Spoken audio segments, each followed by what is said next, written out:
Hey everyone, I'm here at PAX East in Boston. Just got done playing Gigantic for the first time, and I'm joined by Chris from Motiga, the developer. How's it going, Chris?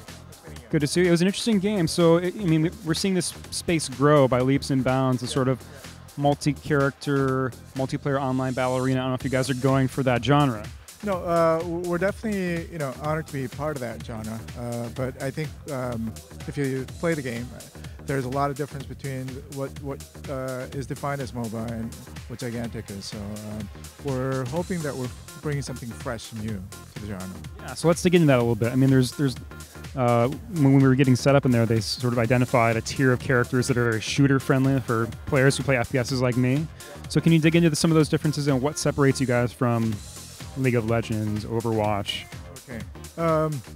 So one of the things that we wanted to do is design heroes for people who've played all kind of games.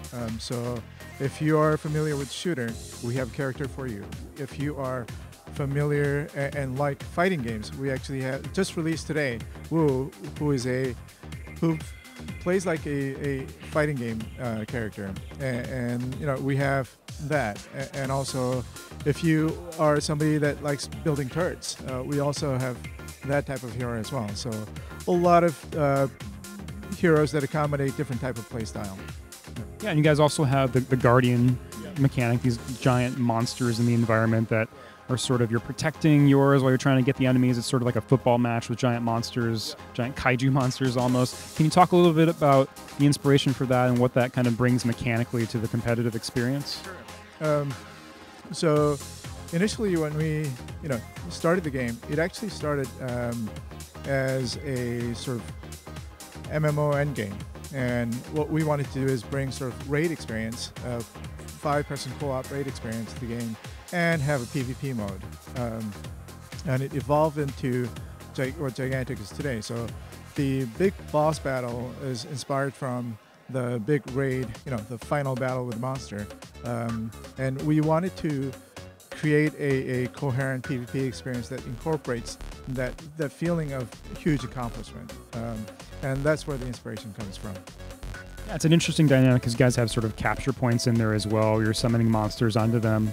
Can you talk about the roster of characters at large? What are your goals in terms of the art direction, I guess, which I think is an interesting aspect of the game. I think it has a really nice kind of colorful look throughout. Obviously got this big green background up there kind of expressing that, but what kind of personalities and influences do you want the characters to express?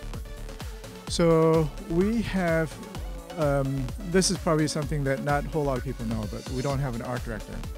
And we have extremely intelligent, talented artists who like to really work together and collaborate. And they've come up with an art direction on paper.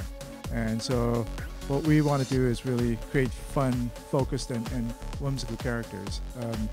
And also we wanted to create heroes that when you look at the silhouette, you know how it's going to play. Right? So when you see something, when you see Margrave running down towards you, you know exactly what kind of damage he's going to do to you. So we wanted to have that instantaneous recognizability into the heroes. And also, the palette that we decided on, we wanted to make sure that the game itself is inviting. Even though it's a competitive game, there's really no reason to make a dark, dreary sort of art on top of a competitive game. I think we want to show that you could have very friendly art style and still have a very competitive game. Yeah, there's definitely a softness in there that I like to the art direction. Interesting. So when can we play Gigantic? When is it going to be released, do you think? So we just announced a partnership with Xbox and Windows 10 earlier this week. And we're going to be launching closed beta sometime this summer. And we'll be launching with Windows 10 sometime in the fall this year. Great. Well, thanks for talking with me, Chris. Before I let you go, we're giving away a laptop to someone watching our PAX coverage right now, which is really exciting. I want to have you sign that laptop if you could. Okay, I will, definitely. Let's go get it. Thank you, invisible cameraman. Pick a spot, any spot. There's plenty of room right now.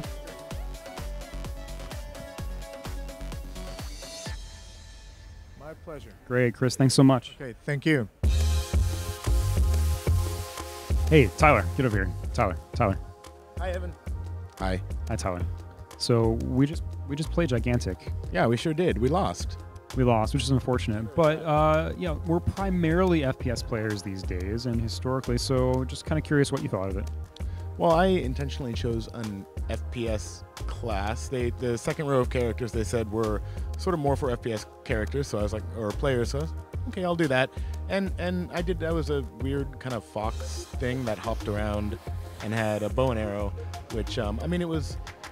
I can see how it was targeted to FPS players, but it was a forgiving sort of shot. I could kind of hit anyone within this like nice circle, and I had a charge shot, but it was pretty hectic. Like I did have a hard time using my abilities effectively while dealing with the amount of just stuff going on. I had one ability that I could put down a like this blue circle where I could jump twice as high and kind of get to upper ledges, but it was tricky because there's not a lot of air control when you jump, so you really have to like get a running leap up to something. So yeah, I had fun, but it's tough in your first round to try to learn the systems of a game like this.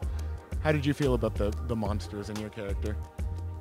It was certainly novel. I played a fair amount of Smite, and I like that game a lot. But I like that the level design was uneven. There's lots. We're like in a canyon level basically. There's lots of like rocks and outcroppings. You can ambush people from behind and stuff like that. That was nice. But one thing I didn't like was just the way the reticule and like the HUD with my stamina and health was like right layered in front of me, like over top of my character. That was kind of strange. Yeah, I didn't really like that very much. And I was, it was my first game, and I like the mechanics and the philosophy behind the Guardians, but I felt like I was just going back and forth and not sure where I should be at any given moment, and trying to read the HUD and figure out what I had to do at the given moment. There's capture points, but I have to protect my Guardian, so trying to prioritize all that stuff. And yeah, but the aiming and shooting and moving and all that stuff felt really nice and grounded. The art style is terrific. I mean, everything's super gorgeous, very original. I don't know, anything else? Yeah, I think I agree on the art style. It's beautiful, and yeah. I mean, my movement, one thing about it that was difficult with my character was that the hopping was animated in such a way that it was not a normal character movement animation, so I had to get used to the way my character kind of bobbed and weaved. But it's also one of those, it's a kind of game that one round learning it is not really going to give you a perfect impression of what it's like once you've had, 10 rounds, 100 rounds under your belt, and you've really figured out the strategies, like you said. But yeah, like any of those games in that genre, and I think the genre is getting wider in terms of what we define it as. You need a lot of knowledge and background to understand how you're going to build stuff. I felt like I was leveling up very quickly to the extent that I couldn't understand, like, okay, what should I pick here? Like, what build am I creating as I'm doing this? Sort of barely had time to adapt to my last skill point as I assigned a new one. But at the same time, I appreciate that there isn't like an item system, which I'm not a fan of in MOBAs. Anyway, let's go back to the PAX show floor. This is interesting. There's lots more to see, though. Okay. See you later. Get out of here. Get out of my frame. Get out of my shot. Let's go.